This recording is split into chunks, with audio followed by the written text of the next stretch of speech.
একজন শহীদের জানাজায় শরীক হয়েছি।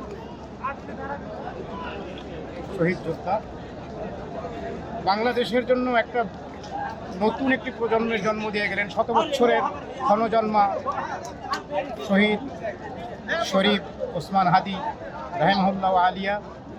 আল্লাহ তাকে বাংলাদেশের যে আশা তিনি করেছিলেন বাংলাদেশকে নতুন করে বানানোর জন্য, আল্লাহ যেন তার এই মনোবাসনাকে আমাদের দ্বারা পূরণ করে। ঘরে ঘরে একজন করে হাদি জন্ম নেক। আমরা যেন স্বৈরাচার বিরোধী হয়ে যাই। আমাদের সাথে যেন আর কেউ জুলুমের রাজত্ব কায়েম না করতে পারে, আমাদেরকে যেন আর বন্দি না করতে পারে। আমরা বন্দিদশা থেকে বের হয়ে আসতে চাই, এই কামনাই ছিল শহীদ আব্দুল হাদি ভাইয়ের। হাদি ভাই শিক্ষা দিয়ে গেছেন যে না মরলে, জীবন না দিলে কোনো জিনিস জয় করা যায় না।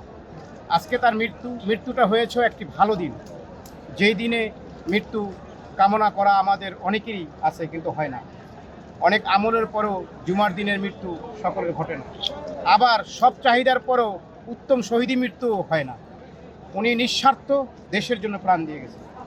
ওনার একটাই আশায় ছিল ন্যায় প্রতিষ্ঠা করা, হক আদায় করা, জনগণের মধ্যে সুষ্ঠু বন্টন করা এবং সমতা ফিরিয়ে আনা।